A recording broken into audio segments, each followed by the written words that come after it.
Querido Macario Alemán, director de la Cátedra de Bioética Ribera Salud, querido Antonio, codirector de la cátedra, profesores, profesoras, directora del Secretariado de Investigación de la Universidad de Alicante, queridos alumnos y alumnas de la Facultad de Ciencias de la Salud. Me decían que era la primera vez que pisabais la Facultad de Ciencias de la Salud, pero no es la primera vez que pisáis la Facultad de Ciencias de la Salud, porque la Facultad de Ciencias de la Salud no es un lugar, es un concepto. Y el concepto es una prestigiosa facultad que aglutina a diferentes titulaciones en el ámbito de la salud, como es también enfermería, nutrición y ahora, afortunadamente y por primera vez, también el grado en medicina, al cual se añadirá o se completará el curso que viene con el grado en logopedia. Por eso nos llamamos Facultad de Ciencias de la Salud. Y todas esas titulaciones tienen mucho prestigio desde hace muchos años en la Universidad de Alicante. También el grado en medicina, del cual no sois o no seréis la primera promoción, sino que seréis la 16ª promoción, porque hubo un tiempo en el que también aquí se impartían los estudios de medicina con una gran calidad. Y se impartían con una gran calidad gracias a personas y profesoras como la que hoy nos acompaña, como Rosa Ballester.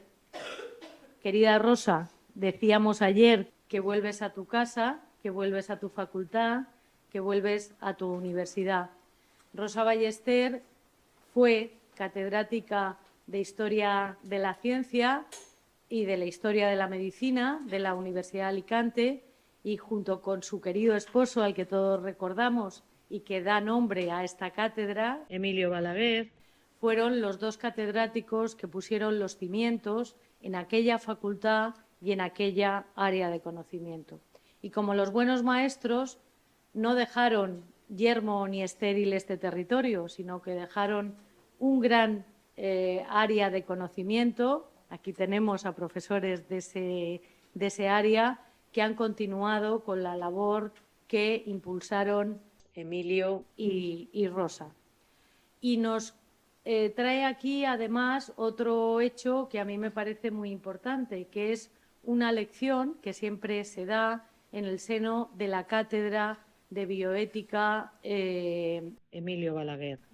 Una cátedra institucional, para que no lo sepáis, porque es una palabra polisémica. Cátedra es el mayor nivel en un profesor universitario. Cuando alcanza la cátedra, alcanza su mayor nivel académico, pero el concepto de cátedra aquí es un convenio con alguna empresa o con alguna institución que financia una serie de actividades y una serie de líneas de investigación en una determinada materia. Pues bien, la cátedra que llamamos de bioética la ha financiado hasta ahora el Grupo Sanitario Ribera Salud y, por lo tanto, agradecemos a Ribera Salud que nos haya proporcionado la posibilidad de trabajar en este ámbito. Y en este ámbito dirige la cátedra, la codirige el profesor Antonio Martínez, que es médico, que es clínico, pero también el profesor de Filosofía del Derecho, Macario Alemán, cuyo departamento, por si no lo sabéis, es uno de los más referentes en materia de bioética y de bioética en el ámbito de la salud. Sabéis que las nuevas tecnologías, las nuevas investigaciones, los nuevos descubrimientos tienen mucho que ver con la ética desde todos los puntos de vista y, por lo tanto, es muy importante que, contando con una gran facultad en todos esos campos que antes he dicho y contando con grandes expertos en ética, en bioética y en filosofía, pues que nos dediquemos y aportemos muchas cosas en esta materia. Estoy segura que la elección de Rosa, que además, para que lo sepáis, también es especialista en Balmis. Balmis, sabéis que fue el médico alicantino que llevó la vacuna de la viruela a Latinoamérica y a Filipinas en una expedición que fue una hazaña hace 300 años. Por eso el Hospital General de Alicante lleva el nombre de Dr. Balmis y por eso es uno de los alicantinos más ilustres que yo creo que como futuros médicos y médicas deberíais conocer. Estoy segura que en esta travesía que con vosotros hemos empezado, el espíritu del doctor Balmis, el espíritu de Emilio Balaguer y la presencia de Rosa Ballester nos lleve a buen puerto. Muchas gracias y que disfrutéis de la conferencia.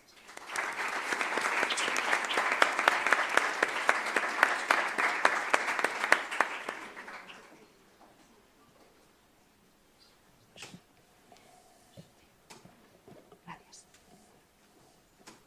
Estimada Amparo, rectora de la Universidad de Alicante, señor director de la Cátedra Emilio Balaguer, señora doctora Ballester Añón, miembros de la Facultad y de la Cátedra, señoras, señores, estudiantes, bienvenidos todos al Salón de Actos de nuestra Facultad. Es un placer para nosotros verla tan llena. Eso solo demuestra la importancia de la persona que hoy nos acompaña. No quiero malgastar tiempo ni palabras en cuestiones que en absoluto tienen relevancia, por eso doy paso y cedo la palabra a Macari. Muchísimas gracias. Bueno, muchas gracias, rectora, por tu presencia aquí y por tus palabras, que además creo que hay una gran sintonía sobre los objetivos y la importancia que tiene la bioética en el campus universitario y la que queremos darle en la Facultad de Ciencias de la Salud y en los estudios de medicina. Nosotros, traer a Rosa Ballester aquí es una forma de digamos, pisar fuerte por primera vez y decimos esto es lo que podemos ofrecer y es mucho, ¿no? Entonces yo me voy a limitar simplemente a la presentación, voy a leer un breve currículum, una nota curricular que elaboró el profesor Josep Bernabeu, que se le pasó a los alumnos, pero en todo caso quizás haya quien no la haya leído. Rosa Ballester Añón, nacida en Valencia en 1945, se doctoró en Medicina en 1975. Ha sido profesora de Historia de la Medicina en las universidades de Valencia, Zaragoza, Alicante y Miguel Hernández de Elche. En 1986 obtuvo la Cátedra de Historia de la Ciencia en la Universidad de Alicante, donde introdujo los estudios de Historia de la Medicina junto con el profesor Emilio Balaguer.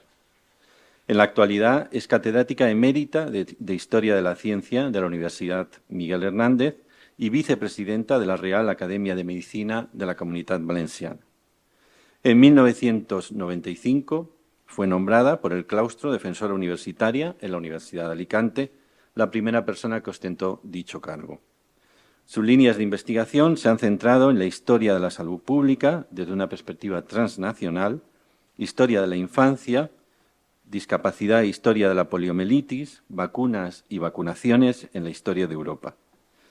También ha trabajado en la historia de la ciencia con perspectiva de género y en cuestiones relacionadas con humanismo y medicina. De hecho, a lo largo de su trayectoria docente e investigadora ha contribuido a visibilizar a la mujer y darle presencia en el complejo mundo de la ciencia desde múltiples facetas como docente, investigadora y académica. En 2019 recibió el Premio Igualdad de la Universidad de Alicante. Entre las publicaciones más recientes destaca el trabajo La medicina de los niños, las peculiaridades pediátricas de la relación médico-enfermo en España 1880-1960. Hecha esta presentación, quiero agradecerte enormemente que hayas aceptado venir aquí. Para nosotros es un honor y además es un apoyo muy importante. Muchísimas gracias. Gracias.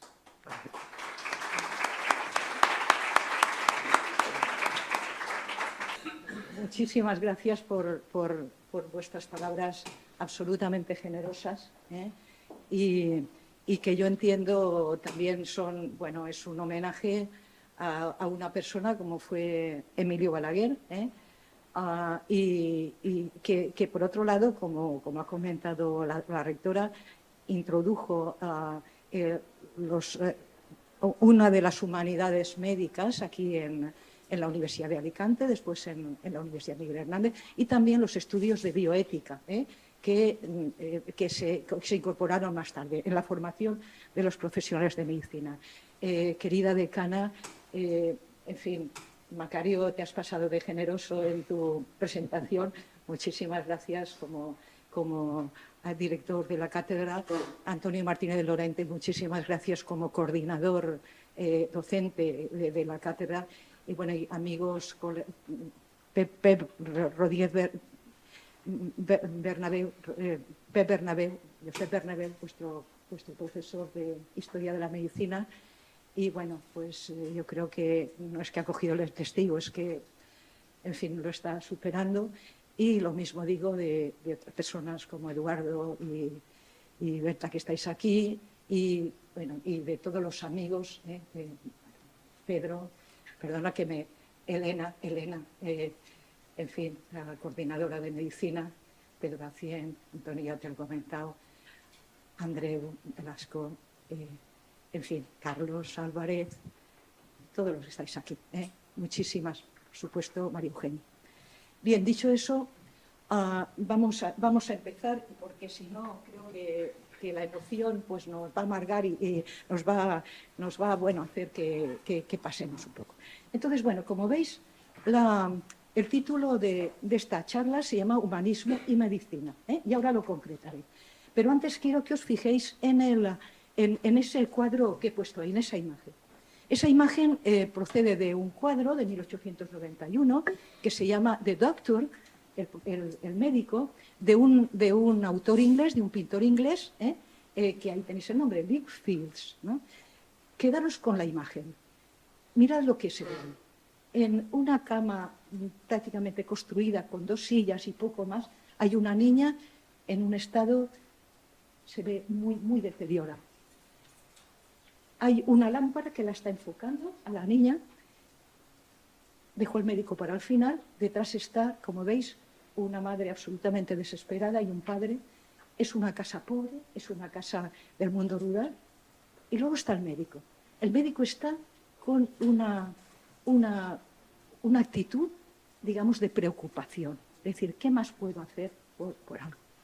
Esto, además, según cuenta el propio pintor, digamos, es no es que pintara la escena en ese momento, pero venía de la vida real. Eso había sucedido y él lo quiere recordar. Quedaros con la imagen que luego reaparecerá. Bien, ¿a qué llamamos humanismo médico? Humanismo médico hay hasta tres modalidades o 3 formas de conceptualizarlo. Por un lado está el humanismo médico, como os pongo ahí, que es un movimiento europeo, un movimiento intelectual, en todos los ámbitos, también en la ciencia y, por supuesto, en la medicina, que lo que intenta es volver a los orígenes. ¿A qué orígenes? A los orígenes en este caso, en el caso nuestro, de la medicina científica occidental, que, como sabéis muy bien, a estas alturas del curso, se empieza a gestar en el mundo griego, el siglo IV, V antes de Cristo, en esas islas del Egeo y en otros sitios más. Bien, un movimiento muy importante que luego tiene una transmisión a través del mundo latino, el mundo romano, la Edad Media y llegamos al Renacimiento, y entonces el Renacimiento en este caso de la medicina y la ciencia, como en otros ámbitos, lo que quiere es volver a las raíces, porque dicen sobre todo que el mundo medieval ahí se ha deteriorado mucho. Vamos a volver a nuestras raíces, al mundo griego y a esta colección hipocrática, a este mundo hipocrático, a este mundo de Galeno, etc. Bien, entonces esto es, digamos, una forma de a lo que llamamos humanismo médico. Aquí hay una figura con el que tuve ocasión de trabajar hace poco en la Universidad de Alcalá, que es Andrés Laguna. Este médico, un médico renacentista, siglo XVI, fue médico, para que os hagáis una idea, de Carlos V, de Felipe II y de un par de papas también, ¿no? Un médico muy, muy importante. Pues bien, este médico es uno de los que están en la línea que os he comentado, es decir, de vuelta a las fuentes. Y para ello os he puesto un ejemplo. Él tiene un libro que, bueno, he puesto el título porque tiene su encanto y porque además yo creo que representa muy bien lo que queremos decir. Se llama, él lo que hace es coger un texto de un autor, del autor de materia médica, podríamos decir, no, farmacología es una barbaridad decirlo en este momento, ¿no? De materia médica, de botánica médica, del siglo II.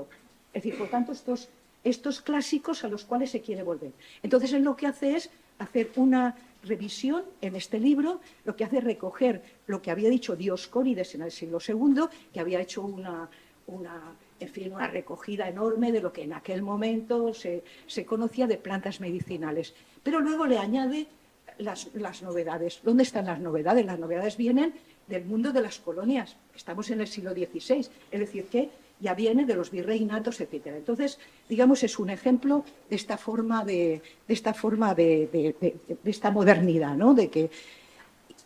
Y luego es que se va más allá. O sea, ya no se trata solo de ir a las fuentes clásicas grecolatinas, sino se trata de ir más allá.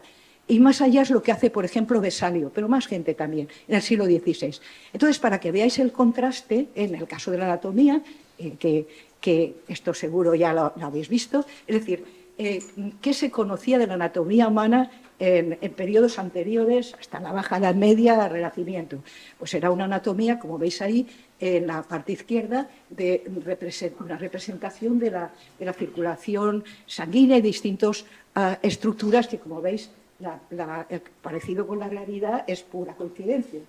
Lo que veis al lado es una imagen de la fábrica de Vesalio, que es como le llamó, de Andrés Vesalio, que es uno de los que introducen, el más conocido en su obra, un conocimiento de las estructuras anatómicas desde la disección, directamente desde la observación de las cosas. Por tanto, digamos, eso es un salto a la modernidad. A esto llamamos humanismo médico, primera acepción. Segunda acepción. Bien, esto, digamos, también llamamos humanismo médico, o se llama humanismo médico, aquellas personas, aquellos médicos en ejercicio profesional, pues que son aficionados, y a veces muy buenos, en áreas artísticas, de creación artística o literaria. Bueno, tenemos ejemplos históricos. Pío Baroja fue, por ejemplo, pero que luego dejó la medicina y se dedicó solamente a escribir, ¿no? Pero luego, bueno, las grandes figuras pues incluso el propio Cajal, por ejemplo, tiene una parte pequeña de obra literaria, Marañón, etcétera. Es decir, que estos médicos que digamos, se interesan por la creación artística o literaria. Y, de hecho, hace 3 semanas, en el Colegio de Médicos hubo una reunión, porque esto, digamos, en el caso de España, hay una asociación que se llama Semella, Asociación de Escritores, de Médicos Escritores, algo así. Y la última reunión la hicieron en el Colegio de Médicos hace como 3 semanas. Y ahí expusieron, bueno, pues, en fin, distintas, pues desde poesía hasta narrativa, etcétera. Digamos, esta sería la segunda acepción, pero a mí me interesa la tercera, que yo creo que es la que nos tiene que interesar. Las otras dos, claro, bueno, existen y ahí están, no digo yo que no, pero conocerlos. Pero la tercera es esta. ¿Qué se entiende por humanismo médico? ¿Qué es lo que entendemos por humanismo médico? Una actitud y una serie de conocimientos del médico que trata de practicar su profesión con arreglo a lo que, sobre todo por influencia del mundo norteamericano, se llama humanidades médicas, medical humanities. Bien, dentro de esto, ¿cuáles son las asignaturas humanísticas relacionadas con la medicina que entrarían ahí? Y yo me voy a referir aquí en la conferencia solo a 2 de ellas, la historia de la medicina y la bioética, pero porque son las que, bueno, con las que he tenido, sobre todo la primera, directísima relación, y porque son las que conozco más. Pero, por ejemplo, el año que viene, si no recuerdo mal, tenéis una asignatura que entraría en parte en esto, que es la psicología médica, y hay otras en otras, en fin. Por lo tanto, digamos que la psicología social aplicar a la medicina. Bien, Entonces, como os decía, historia, medicina y bioética, en tanto que aplicadas al conocimiento de la realidad con la que el médico tiene que habérselas con la persona enferma, que esto lo vamos a ver en detalle. Es decir, y más allá del enfermo individual, la salud y la enfermedad de las comunidades humanas. Y os lo he puesto en cursiva porque me parece importante. Es decir, además de ser humana y humanitaria, la medicina tiene que saber dar razón científica de esta doble condición suya. Entonces, ¿cómo se hace esto? Si esto es tan importante, ¿cómo se hace esto? Entonces, revisando en los planes de estudio, por ejemplo, el vuestro, el de la UA, el grado de medicina incluye aspectos que me parece que andan absolutamente en esta línea, y que explican por qué en vuestros currículum están introducidas estas asignaturas. Bueno, y este enfoque. El grado de medicina se dice en vuestro, donde está vuestra página web, el objetivo general del grado, ¿no? Ofrece una formación integral, ojo, es importante, que asegura la graduación de profesionales con los conocimientos científicos necesarios para realizar actividades de promoción, mantenimiento de la salud individual y colectiva, prevención de la enfermedad, diagnóstico, tratamiento, rehabilitación. Y fijaros lo que se añade. Todo ello debe lograrse desde el respeto a los derechos fundamentales, de igualdad entre hombres y mujeres y de promoción de los derechos humanos y los principios de accesibilidad universal a los servicios de salud, de igualdad de oportunidades y no discriminación, y de acuerdo con los valores democráticos y de una cultura de la paz. Bueno, rastreando, y no hace falta irse muy lejos, en otras universidades y otros grados. Fijaros, por ejemplo, en este que pongan. El objetivo principal del grado es la formación básica del médico competente para saber emitir juicios relacionados con la prevención, diagnóstico, tratamiento de las enfermedades más prevalentes y poder iniciar luego una formación especializada. Ojo, saber actuar con responsabilidad, espíritu solidario y de servicio. Saber establecer una adecuada comunicación interpersonal y de trabajo en equipo. Tener inquietud científica y capacidad, y ahí se habla pues de un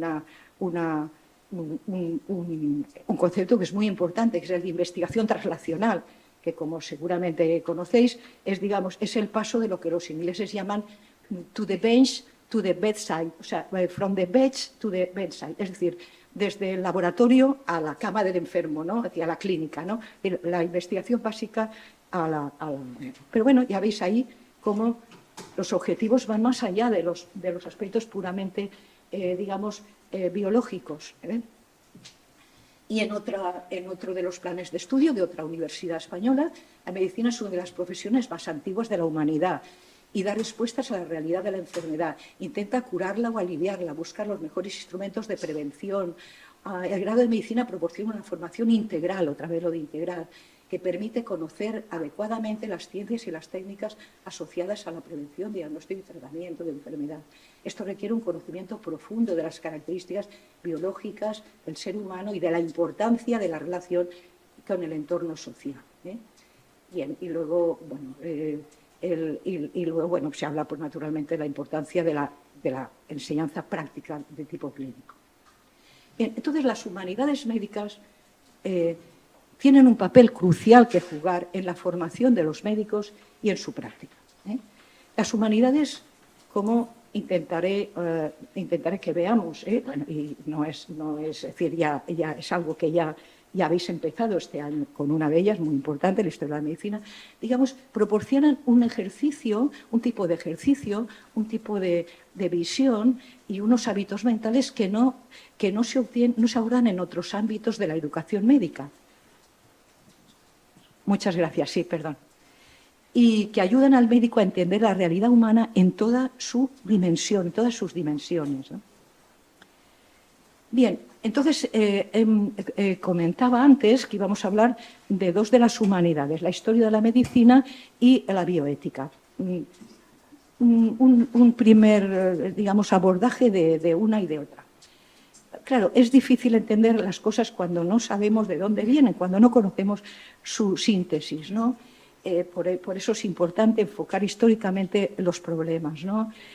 Por ejemplo, los temas del concepto de salud y enfermedad. Eso no son conceptos solamente abstractos, sino que están incardinados en un determinado contexto, que además es contexto que varía históricamente hablando. Esto hay que conocerlo, ¿no?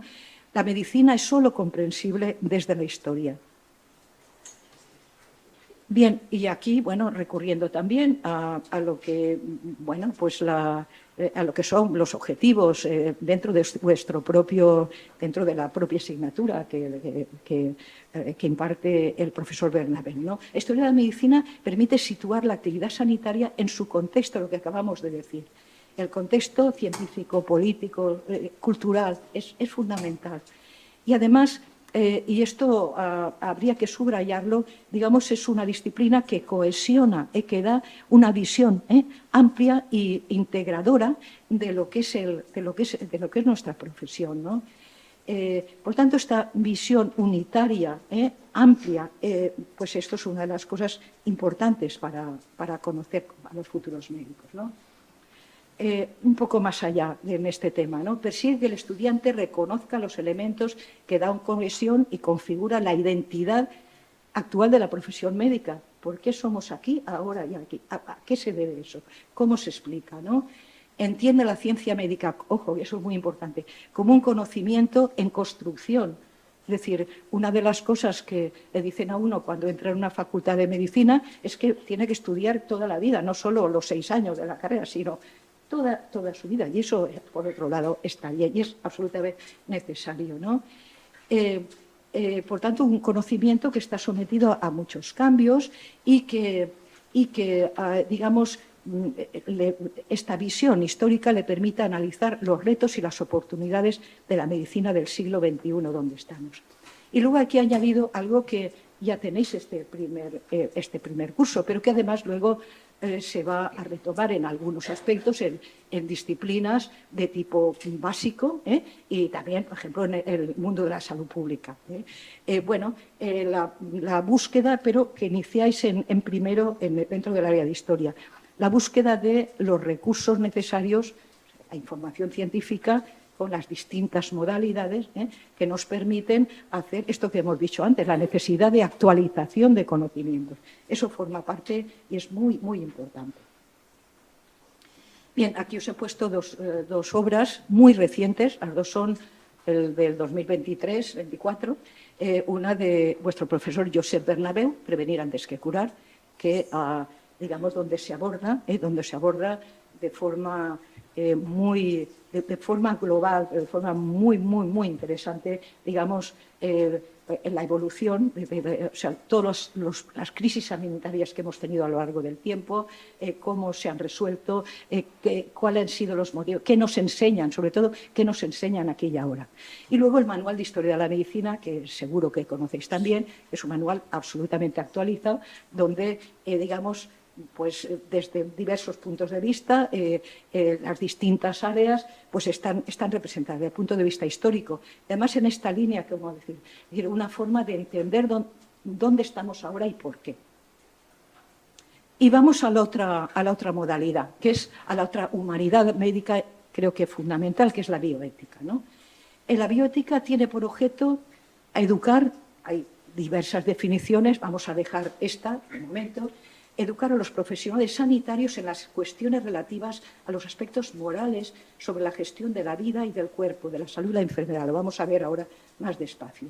Por tanto, una serie de conjuntos de reglas y principios que han de inspirar y guiar la actuación profesional del médico. Un poco más allá, instrucción en hábitos y métodos para resolver, como ahora después veremos de forma muy sintética, los múltiples y variados conflictos y problemas éticos que se presentan en la práctica clínica y, por supuesto, en el mundo de la investigación de los profesionales de la medicina aquí y ahora, ¿no?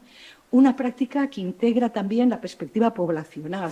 Y ahí, y aquí, bueno, aquí representantes, y los conoce bien, dentro de Carlos y Elena, del mundo de la salud pública. Hay toda una ética de la salud pública que, por ejemplo, se está ocupando de temas como los cribados. Sabéis que los cribados, no sé si conocéis el término, son, digamos, bueno, todas aquellas actividades preventivas de prevención del cáncer, por ejemplo, de mama, todo. Bueno, pues los cribados, el tema de las vacunaciones, todo eso tiene un componente ético absolutamente fundamental.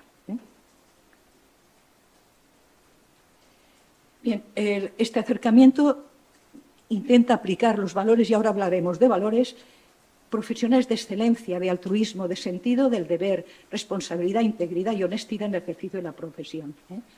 Es decir, por tanto, entre otras cosas, los médicos es necesario que reconozcamos la necesidad de mantener la competencia profesional, de estar al día, como ahora después veremos más, saber abordar la práctica profesional respetando la autonomía del paciente, sus creencias y su cultura. Eso es absolutamente fundamental. Y aquí, bueno, me parecía que era una especie de homenaje necesario a dos personas que son las que, a mi entender, encabezan, y no solo en el mundo español, sino a nivel internacional, digamos, las humanidades médicas, en el área de la medicina, en el área de la bioética.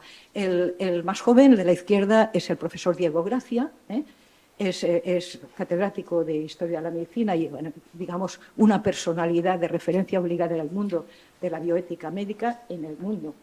Y luego el de la derecha es el profesor don Pedro Laín Entralgo, catedrático de Historia de la Medicina y una personalidad, digamos, es uno de los sabios europeos, ¿no?, que el siglo XX dio. Bueno, pues esas dos personas que además han sido nuestros maestros directos y, en fin, con los cuales, bueno, pues me parecía importantísimo porque lo son, no solo por la cercanía profesional, traerlos a colación. Bien, y vamos a entrar en una cosa muy, muy compleja. Esto que veis aquí es un manuscrito bizantino del siglo XII sobre el juramento hipocrático. ¿Qué es el juramento hipocrático? A estas alturas ya lo sabéis. En fin, ya sabéis que en el siglo IV, V antes de Cristo, estas escuelas de la Magna Grecia, estas escuelas creadas, donde nace un poco el mundo, ¿no?, de esta visión de la naturaleza, digamos que es una visión racional, etcétera.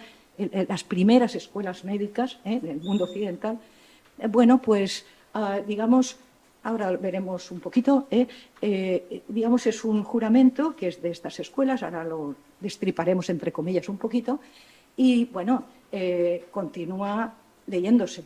En mi promoción, yo terminé en 1969, hace unos pocos años, en mi promoción leímos, yo era una de las que leí parte del juramento hipocrático.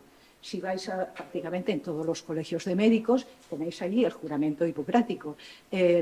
Bueno, pues digamos que desde el siglo IV antes de Cristo hasta ahora mismo.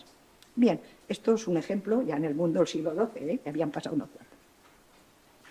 Bien, esta es una imagen bajo relieve de un médico, en una de estas bajo relieve también del mundo griego, ¿no?, explorando a un enfermo, explorando a un niño que parece que tenga un vientre distendido, etcétera. Bueno, para que veáis el contexto.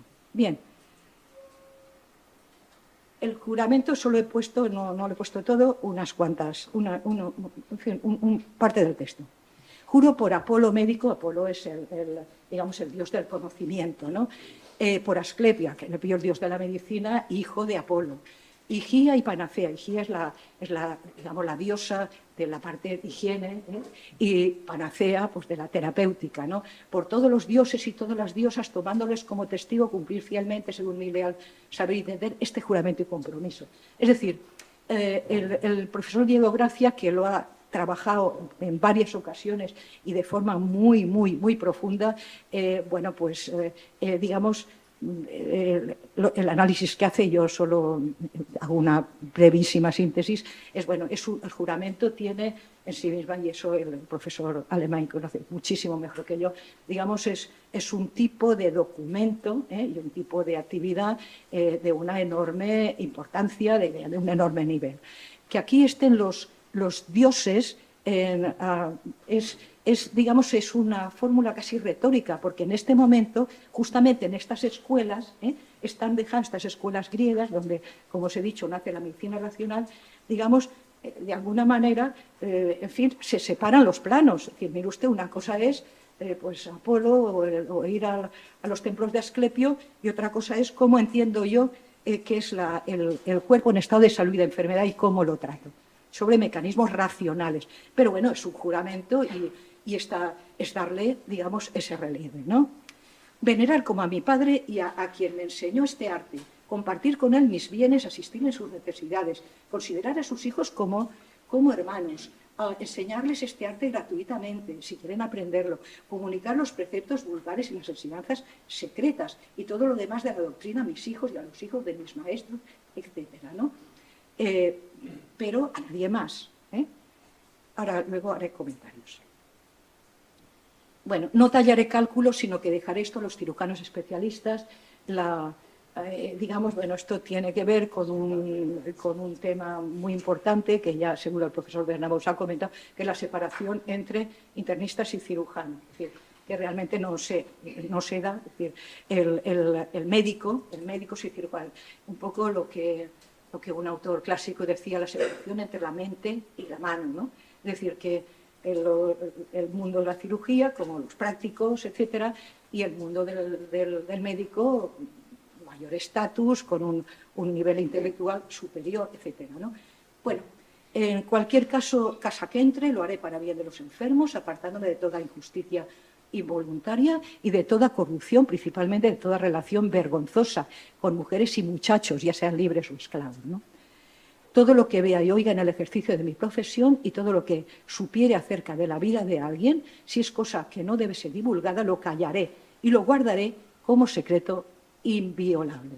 Si el juramento cumpliere íntegro, viva yo feliz y recoja los frutos de mi arte y sea honrado por todos los hombres y por la más remota posteridad. Pero si soy transgresor y perjuro, avéngame lo contrario. Bien, brevísimamente, hay muchísimo más que decir de esto y estoy segura que el profesor Alemán lo podría decir muchísimo mejor que yo. Realmente lo que plantea el juramento hipocrático, que como digo, el éxito ha sido hasta ahora mismo, es un modelo de ética profesional a lo largo de la cultura occidental. Es decir, la transmisión ha sido prácticamente sin solución de continuidad. Eso es una realidad. Pero, ojo, es un documento histórico, como cualquier otro. Tiene sentido cuando lo sitúas en el lugar. Lo que habéis oído de solamente, bueno, yo transmitiré a los hijos de mi maestro como si fueran, es que son escuelas, son como gremios, como gremios. Bueno, la cosa es más complicada, pero es decir, que como veis, digamos, es otro mundo, no tiene nada que ver.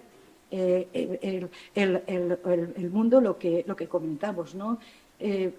Y luego, por ejemplo, digamos, dice, si lo hago bien, pues todos me alabarán, y si lo hago mal, ¿qué pasa? Si lo hago mal, serán mis propios, los de mi grupo, los de mi escuela, los que me repudiarán y me dirán, eso yo, pero no hay otro tipo de responsabilidad, digamos, social, legal, etcétera, ¿no? Y por otro lado, Diego Gracia dice, y es verdad, que sin embargo hay puntos que son importantes, sobre todo la búsqueda de la excelencia, ¿no? Es decir, bueno, ahí hay cosas que nos continúan sirviendo, ¿no? Digamos, es el punto de partida del secreto profesional que habéis visto antes. Es decir, que ahí hay elementos, por supuesto, que son de utilidad, pero, hombre, hay que verlos en su contexto. Bien, lo cierto es que a lo largo de la historia nos encontramos, y esto es muy relevante para el tema que estamos planteando, en lo siguiente. Por un lado, el enfermo que a lo largo de la historia, y vuelvo a repetir, sin irnos más allá del mundo de nuestras raíces como medicina occidental, el enfermo pasa de ser receptor pasivo de las decisiones que el médico tomaba en su nombre, ahora veremos un ejemplo, y por su bien, agente con derechos bien definidos. Es decir, el papel del enfermo, de un cambio a lo largo de la historia enorme, como ahora veremos, ¿no? Y amplia capacidad de decisión autónoma sobre los procedimientos diagnósticos y terapéuticos que se le ofrecen, pero que ya no se le pueden imponer. Y aquí hay un ejemplo de lo que también conoce el profesor Alemán, que es un experto en paternalismo. Bueno, yo voy a hablar un poquito del paternalismo médico, ¿no? Hay un escrito de la colección hipocrática que se llama Sobre la decencia, que dice así: a todo esto, se refiere al diagnóstico y al tratamiento, con calma y orden, ocultando al enfermo durante tu actuación, la mayoría de las cosas. Dale las órdenes oportunas con amabilidad y dulzura, eso sí, y distrae su atención, repréndele a veces, estricta y severamente, pero otras anímale con solicitud y habilidad, sin mostrarle nada de lo que va a pasar ni de su estado actual. Y claro, ahí hay un tema ya también, digamos, de problema profesional, en sentido, digamos, menos, más, digamos, pragmático del término. Dice, pues muchos acuden a otros médicos por causa de esta declaración antes mencionada, del pronóstico sobre su presente y futuro. Bien, esto es un ejemplo absolutamente paradigmático de paternalismo. ¿Y qué es lo que va pasando? Bueno, pues como digo, eso va a cambiar de la visión paternalista a una visión autonomía del paciente. El médico se fue transformando en un asesor técnico de sus pacientes, a los que ofrece sus conocimientos y consejos, pero cuyas decisiones ya no asume. Y la relación clínica, por lo tanto, se transforma de ser algo bipolar, vertical, infantilizante, se va colectivizando con la entrada fantástica de múltiples profesionales sanitarios. Estamos en una facultad de ciencias de la salud. Y, digamos, bueno, la importancia, la enorme importancia digamos, de esta casa que se está construyendo con enfermería, luego fisioterapia, terapia ocupacional, es decir, es fundamental. Bueno, pues esa visión, por lo tanto, se va entrando, hay muchos profesionales sanitarios y se va adaptando al tipo de relaciones propias de personas adultas en sociedades democráticas. Bien, hay una serie de documentos pioneros donde se refleja, hay también, esto viene digamos, al menos del siglo XVIII, pero bueno, por no alargarlo demasiado, una serie de documentos pioneros que lo que hacen es darnos esta primera visión de cambio, ¿no? Que son el Código de Nuremberg, la Declaración de Helsinki, el Informe Belmont. Hay muchos más. Vamos a ver solo un poquito el Código de Nuremberg. Acordaros, Guerra Mundial, 1945, acaba la Segunda Guerra Mundial, ganan los aliados y entonces hacen, digamos, después de la derrota, digamos, del mundo nacionalsocialista, del nazismo, entonces lo que hay es, digamos, bueno, el conocidísimo juicios de Nuremberg, de 1946, donde, digamos, insisto, digamos, llevado a cabo por los aliados, digamos, se sienta en el banquillo en esta ciudad fantástica alemana, digamos, los que están acusados, se les acusa y se les digamos, de cometer crímenes contra la humanidad. ¿Qué pasa con los médicos? Pues pasa con los médicos que hay hasta 23 que están, de hecho, a 7 de ellos se les da la pena de muerte. Esto ha sido estudiado y yo creo que muy bien.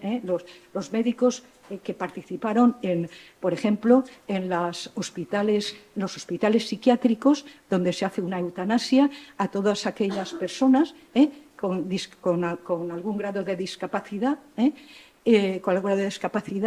o por supuesto con problemas mentales, ¿no? O lo que ha sido muy bien estudiado, los experimentos clínicos sin ningún tipo en las personas deportadas, las personas que estaban en los campos de concentración.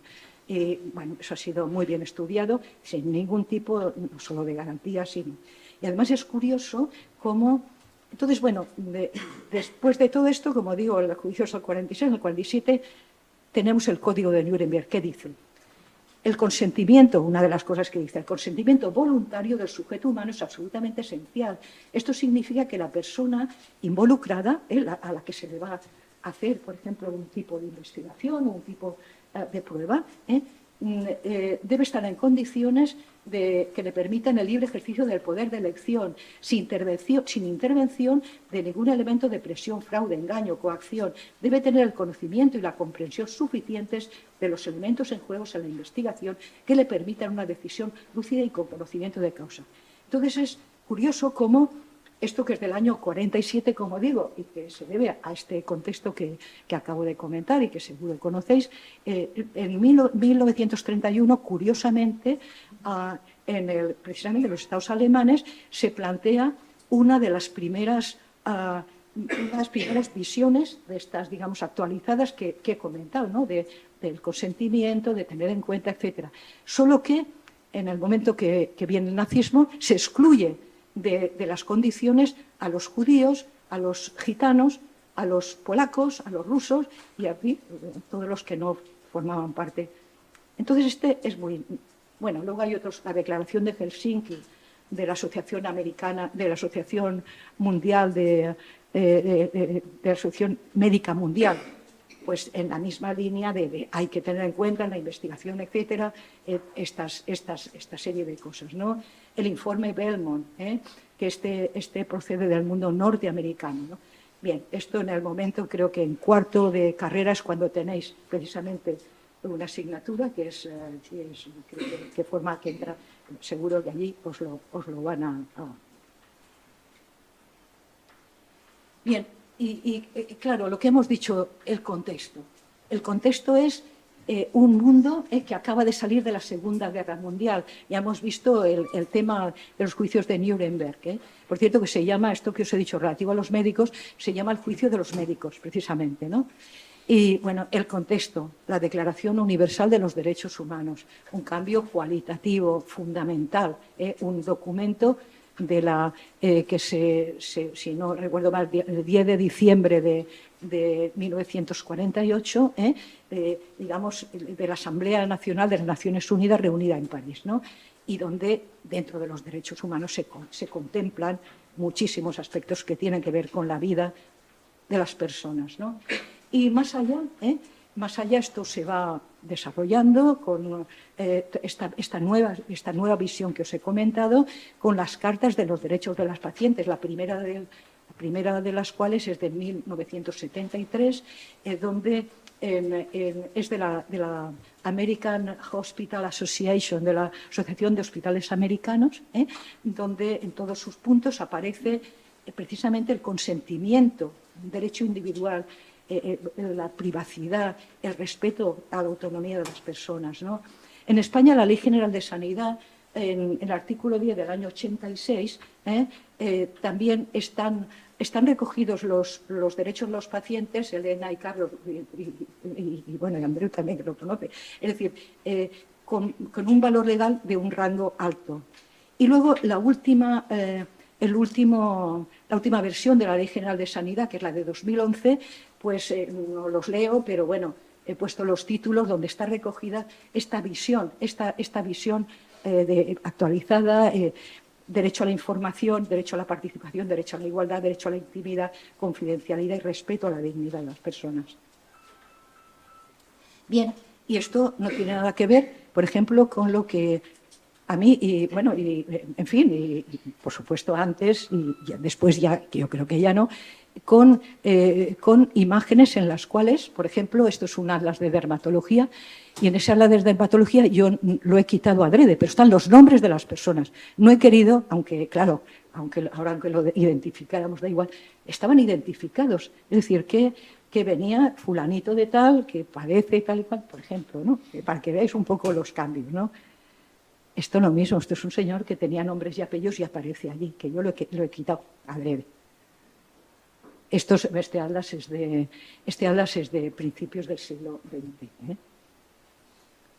Bien, y vamos un poquito más allá y un poco ya casi como a la última parte que quería comentar. Hay un concepto fundamental en todo el tema de las humanidades, que es el concepto de valor. ¿Qué quiere decir valor?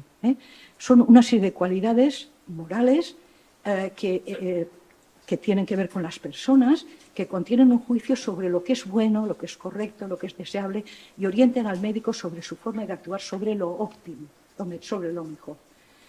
Como se dice, como se ha dicho, yo creo que con mucho acierto, los valores no son estáticos, sino dinámicos y exigen una revisión continua. Los valores del médico, y eso pues no hay más que ver las distintas declaraciones, que hay muchísimas, desde las universidades, los colegios las de medicina, los colegios de médicos, las academias de medicina, se encarnan en personas y se transmiten en prácticas. Es decir, no es una cuestión platónica de ideas, de ideales, sino a los que hay que tender, pero se encarnan, por supuesto que sí, y se institucionalizan. Son los valores que tenemos los médicos, no solo los médicos, pero en este caso, ¿no? Son como faros que nos iluminan el camino, ¿no?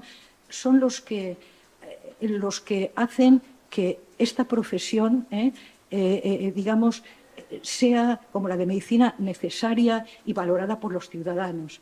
La excelencia profesional es un camino, una aspiración. Bien, y como digo, vamos a entrar en esta última parte concretando cosas. Valores del médico, principios generales. Bien, el médico está al servicio, insisto, esto lo que he hecho es una síntesis de muchas lecturas, de muchos documentos, y bueno, es lo que me ha parecido a mí, que podía ser, no sé, en una visión así muy sintética, que no podía ser. El médico está al servicio del ser humano y de la sociedad. Respetar la vida humana, la dignidad de la persona y el cuidado de la salud del individuo y de la comunidad son los deberes primordiales del médico. Y se suele hablar como de 3 niveles: valores del médico como ser humano, como médico, como profesional, y valores de la profesión que debe asumir el médico. Voy a poner unos cuantos. Como persona, respeto por la autonomía y dignidad del paciente. El tema de la dignidad en sí mismo requeriría probablemente una sesión entera, ¿no? Pero, digamos, es un valor inherente al ser humano en tanto que ser racional, dotado de libertad que le permite tomar sus propias decisiones. Valor de la autonomía personal como expresión del principio de respeto a las personas. El médico tiene que escuchar atentamente lo que le dice el paciente, una información que le debe transmitir veraz y completa. Honradez e integridad, ¿no?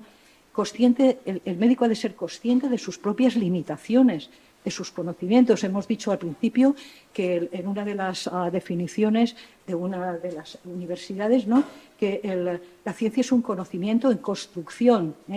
Por lo tanto, ha de ser capaz de solicitar ayuda a otros colegas, de mantener actualizados sus conocimientos.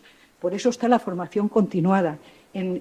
Hay una enorme variedad desde las sociedades científicas, los colegios de médicos, las academias de medicina, donde uno se puede continuar formando, los distintos, incluso hospitales y sistemas sanitarios. En su relación, de mantener actualizados sus conocimientos, en su relación con el paciente, la confidencialidad, honradez en la investigación, y también en su relación con el sistema sanitario, haciendo un uso responsable de los recursos de las instituciones y del sistema sanitario, ¿no? Y bueno, pues hay muchísimo más que decir, pero bueno, quedémonos con esto, ¿no? En sus relaciones con la industria farmacéutica y sanitaria en general, con la administración de justicia, cuando actúa como perito, por ejemplo, no se puede dar un parte de baja laboral que no esté justificado, por amistad o por lo que sea, por decir cosas muy básicas. Por tanto, por otro lado, la falta de consideración del valor de la honradez se traduce en una pérdida de confiabilidad en el médico, y eso es importante, ¿no? Valores del médico como médico, ¿no? Excelencia moral y sabiduría práctica. Realmente hay un trasvase de unos valores con otros en estos 3 apartados, pero bueno, se suelen dividir así, ¿no? La medicina requiere un buen conocimiento de los hechos, de los datos clínicos y su interpretación, y los datos clínicos, los datos naturalmente de investigación del tipo que sean, y un adecuado manejo de los valores. Una cosa son los datos, otras cosas los hechos y otra cosa son los valores. Es decir, tener los datos clínicos o de laboratorio, lo que sea, o radiológicos, es fundamental, es una condición necesaria para hacer las cosas bien profesionalmente hablando, pero no suficiente.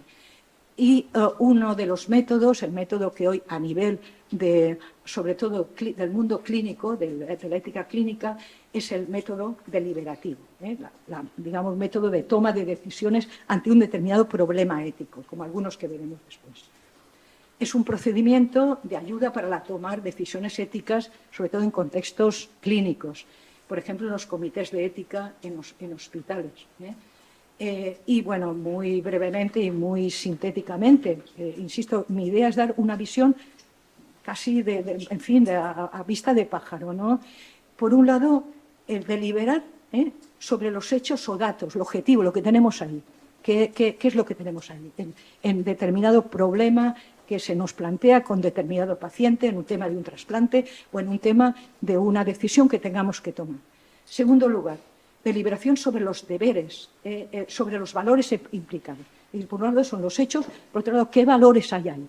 ¿Qué valores, digamos, desde el punto de vista moral, ético, están ahí? Es decir, ¿qué es lo que pasa? Es decir, ahí hay una situación de indefensión, ¿qué es lo que hay que trabajar? Y en tercer lugar, pues ya tomar la decisión sobre ver cuál es el curso óptimo, ¿no? Por tanto, como se insiste mucho, y vuelvo a repetirlo, lo digo de forma demasiado simple, porque es mucho más complejo, pero bueno, la idea, que si es posible que se os quede, no es lograr siempre la unanimidad, por ejemplo, entre varios profesionales que están deliberando en una sesión clínica sobre qué hacer sobre tal o cual paciente, ¿no?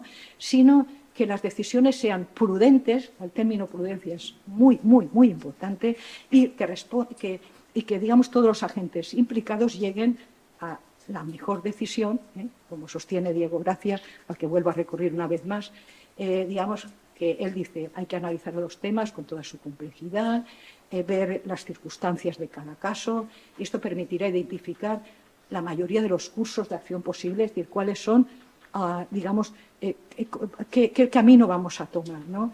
El objetivo de esto último es conseguir decisiones prudentes y sobre todo las más adecuadas para el enfermo.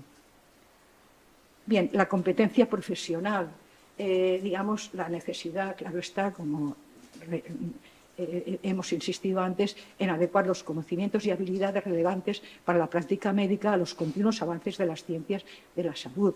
Un poco la búsqueda de la excelencia profesional. Y aquí vuelvo a la imagen del principio, ¿no?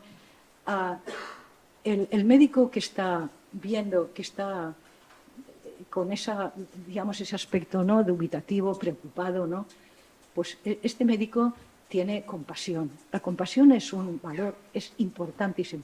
La compasión, como sabéis bien, no es solamente, digamos que también, empatizar con la persona, sino empatizar, hacerse cargo del sufrimiento de esa niña, de esos padres que están ahí detrás, pero sobre todo, digamos, actuar, que es la segunda parte de la compasión, ¿no? Pues bien, el bien que proporciona las profesiones sanitarias es el bien del paciente, que se hace a través de las distintas actuaciones, prevenir, curar y ayudar a morir en paz. Sin sensibilidad frente al sufrimiento ajeno, mal se puede ser un buen profesional sanitario. Y no me refiero, por supuesto, solo a los médicos, claro que sí. Y finalmente, los valores de la profesión que debe asumir el médico. El tema de la responsabilidad. La responsabilidad es un término que viene del latín responder. Responder decir responder. Implica compromiso, comprometerse, responder de algo ante alguien y voluntad de querer hacerlo, ¿no? En el caso de la profesión médica, la persona enferma, ¿a quién hay que responder? A las personas, a los pacientes, a la sociedad y a los colegas. En el caso de los colegas, digamos, bueno, ahí fundamentalmente en el caso de los colegios profesionales médicos, donde, digamos, como en otras profesiones, sino que no es lo mismo ocupación que profesión, pero ahora no viene al caso, ¿no? Profesiones importantes, que con una relevancia, etcétera, hay una institucionalización social, etcétera, digamos, bueno, responder frente a... Y esto, por ejemplo, hay, no sé, un ejemplo que os podía poner es el de los códigos deontológicos. Por ejemplo, en España tenemos un código de deontología, de ética y deontología médica, que del año 22, de 2022. Bueno, digamos, una forma de responder, pero no solo. Bien, por lo tanto, digamos que sobre todo, una vez más, pensando en el bien común. Esto es el código que os decía, es la última actuación del Consejo General de Colegios de Médicos de España, el último código de deontología médica, que, por ejemplo, ha tenido que introducir cosas como la inteligencia artificial o una serie de cosas que antes no existían, y por razones obvias. Y aquí hay una serie de documentos interesantes, el buen quehacer del médico, ¿no? Bueno, donde vienen una serie de reflexiones, no son normas, pero bueno, son como, digamos, en función de una experiencia que tienen el grupo de personas que lo elabora, digamos, unas recomendaciones. O esta yo creo que también es lo que es la fotografía es muy bonita, ¿no? Valores de los médicos, en gran medida donde yo he tomado una parte de lo que os he comentado, ¿no? Bien, ¿y sobre qué cosas os vais a tener que enfrentar el día de mañana? ¿Sobre qué cosas se enfrenta un profesional sanitario? Bueno, está el mundo de la investigación médica sobre el ser humano. Es decir, eso tiene una serie de códigos, de reglas del juego, sobre investigar sobre el ser humano en distintas modalidades, etc. Y, de hecho, hay una sociedad nacional de investigación médica. Antonio, yo creo que no sé si estás tú en esa nacional o estás, ¿verdad? Es decir, que seguramente Pedro o alguno de vosotros la conocéis. Digamos, hay una sociedad donde están las reglas del juego en investigación experimental, por ejemplo, sobre animales, sobre humanos, ¿no? ¿Qué se puede hacer, qué no se puede hacer? Información al paciente y consentimiento informado. Eso es absolutamente fundamental. Secreto profesional. Ya hemos visto que, vamos, que nos lo dicen hasta la Convención Hipocrática, hasta el juramento hipocrático. La objeción de conciencia, importantísimo. ¿Qué hacer cuando hay un paciente que es un testigo de Jehová, que su religión no le permite tener una transfusión de sangre o de derivados o hemoderivados? ¿Qué hacer allí? Que es uno de los temas que se plantea.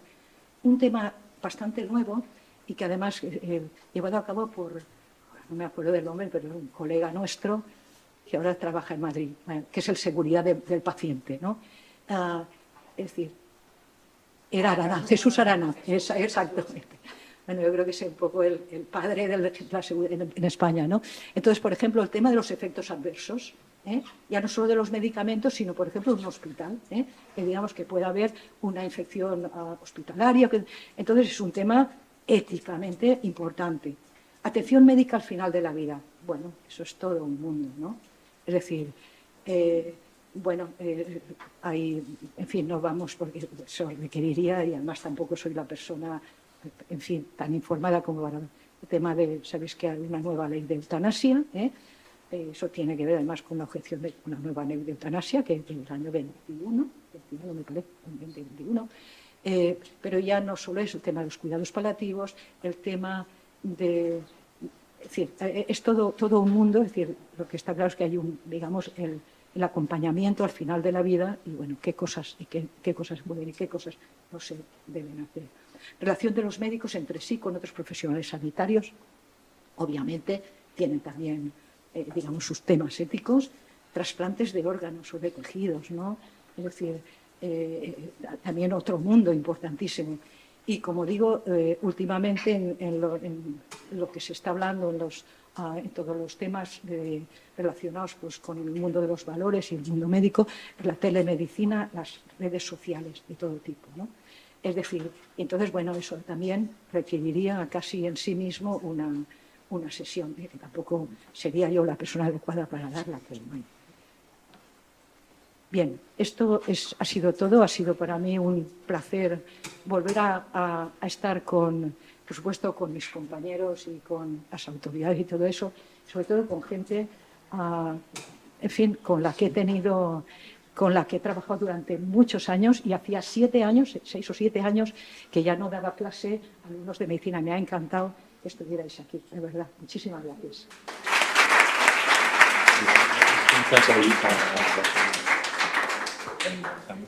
Sí.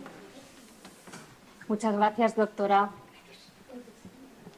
Vamos a proceder ahora al turno abierto de palabra. Si de manera ordenada quieren ustedes trasladarle algún tipo de pregunta o cuestión o consideración a la doctora Ballester Ayllón. Queridos alumnos, tal vez había que situar en este contexto a quien fue el profesor Balaguer y a la doctora profesora Ballester. Y nos vamos a ir, como decimos en clase, a un tiempo en donde las cosas se construyeron o no tenían una construcción actual. La Facultad de Medicina de aquellos años era un barracón del ejército. En el año 82 vino Rosa y Emilio de Zaragoza. Nosotros ni siquiera éramos universidad, éramos colegio universitario. Y cuando vino Rosa y Emilio a Alicante, de pronto trajeron el mundo académico, el mundo ordenado. Un mundo ordenado porque lo que la Facultad de Medicina de aquellos tiempos estaba formada por la generosidad de muchos profesionales que trabajaban en la provincia, en el Hospital General de Alicante, sobre todo el doctor Balmis, y que generosamente compartían por esa ilusión que se trasladó de que Alicante tenía que tener una facultad de medicina, su práctica clínica con una práctica docente. Pero no eran docentes. De tal manera que cuando viene Emilio y Rosa a Alicante, descubrimos lo que era un profesor. Y de alguna forma lo que hicieron ellos en aquella generación de médicos jóvenes, que éramos todos mucho más jóvenes, y teníamos la ilusión de vosotros, ellos vinieron en cuarto, teníamos unos años más que vosotros, pero lo que hicieron en aquellos momentos es meternos en nuestra cabeza algo que si conseguimos nosotros mínimamente meter en la vuestra, habremos conseguido el éxito y habremos conseguido que el eslabón se traslade, que es el concepto de que la ciencia médica, como la conocemos nosotros, si es que podemos llamarnos científicos, que lo somos porque tenemos un método físico-matemático y un método exacto para la determinación y cada vez más, no lo explica todo. La ciencia no lo explica todo. Todo lo que ocurre con un enfermo no está explicado por la ciencia. Hay un montón de cosas que pertenecen a esa parte del enfermo que no es ciencia, que son creencias, que son valores, que son humanidades en definitiva, ¿no? Lo que hizo Emilio y Rosa en aquellos años fue trasladarnos ese concepto de lo holístico, que tanto el profesor Bernabeu como yo estamos diciendo, de una visión integral. Que Marañón decía que quien solo sabe medicina ni medicina sabe, y es lo que os decimos sin parar. Es decir, es que necesitamos que vayáis al cine, que leáis poesía, que escuchéis música, que os relacionéis, que viajéis y que además estudiéis medicina, ¿vale? Porque es que os necesitamos como médicos holísticos, no necesitamos que vengáis a nuestros hospitales, a los hospitales, porque yo voy a ser vuestro enfermo dentro de unos años, y que tenga un médico mecánico que diseccione mi cuerpo o haga una anatomía patológica de las que nosotros hacemos, o que haga una interpretación mecanicista, como la máquina de Vesalio, de mi cuerpo. No, necesito que respetéis mis valores, que respetéis los valores que yo tengo cuando voy a estar enfermo, que respetéis mi manera de interpretar la realidad. Y luego quiero trasladar una cosa. Esta lección, que corresponde al profesor Balaguer, que honramos ese legado que nos dejó, tiene que ver también, y es importante, estamos en una facultad de ciencias de la salud, y esto es importante porque a veces los médicos nos creemos que estamos en la cúspide de la sanidad, y no es verdad. Necesitamos a las enfermeras, necesitamos a los fisioterapeutas, necesitamos a los abogados, necesitamos a los mecánicos, necesitamos a los de mantenimiento, necesitamos a los que ponen la mesa cuando estamos de guardia para comer.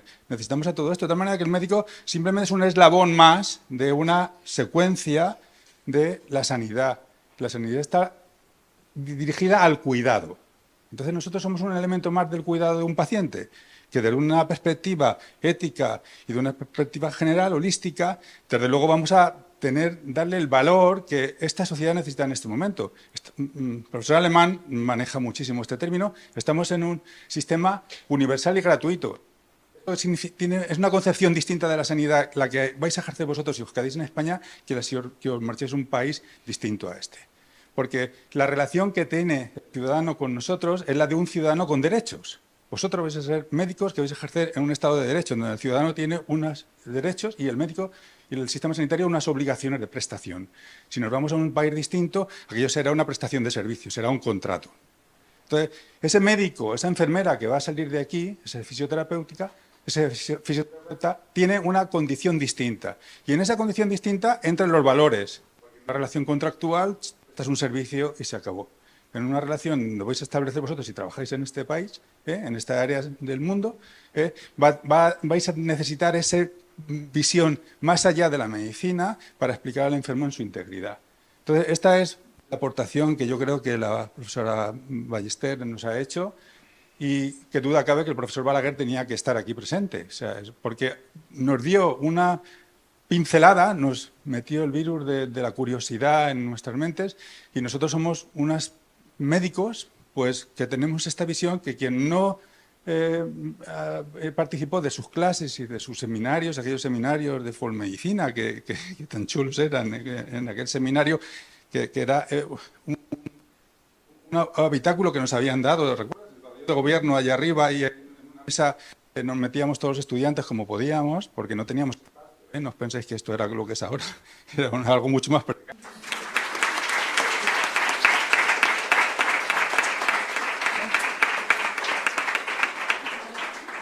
Rosa, mira, lo único que te puedo decir es que es un momento de enorme satisfacción, de verdad, verte ahí, escucharte y dirigirte a los alumnos de primero del grado de medicina de aquí, de la universidad. Bueno, de verdad que no te puedo transmitir la emoción que he sentido, porque, bueno, me sumo a las palabras de Antonio, porque Rosa es que fue una referente para todas, bueno, para mi generación, para todas las mujeres que estudiábamos medicina en aquel momento. Había muy pocas mujeres catedráticas y Rosa, pues nosotros era como un espejo en el que nos mirábamos, ¿no? Veíamos a una mujer moderna, científica, en fin, que te doy las gracias por que estés hoy aquí, porque de verdad dando esta clase a los estudiantes. Y también gracias a Antonio, Macario y, por supuesto, a Pep Bernabeu, que es el coordinador de la asignatura, y que, bueno, y a todos que estáis aquí. Muchas gracias, Rosa. Muchas gracias.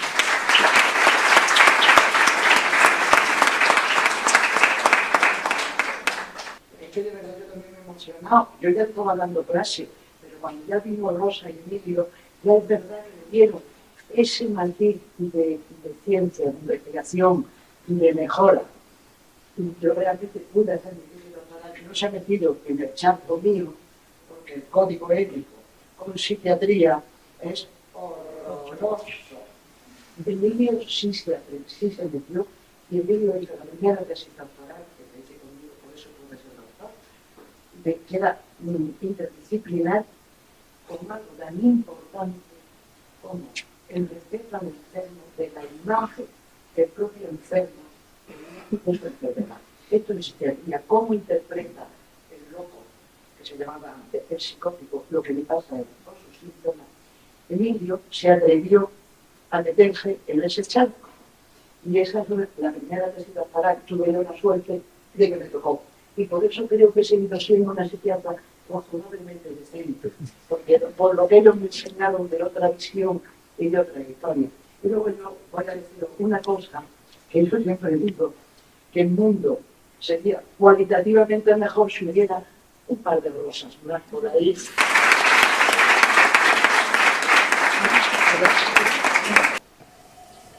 Si nadie más quiere atreverse. 3, 2, 1. Bueno, damos por finalizada la conferencia anual Emilio Balaguer sobre humanidad y medicina. Muchísimas gracias, doctora Ballester.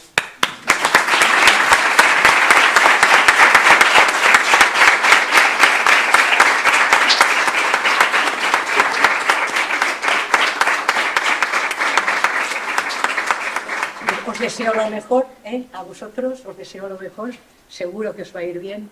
Y bueno, pues estas cosas de una vieja profesora, y lo de vieja no es un decir, bueno, pues si os sirven, fantástico, ¿no? Muchísimas gracias. Muchísimas gracias.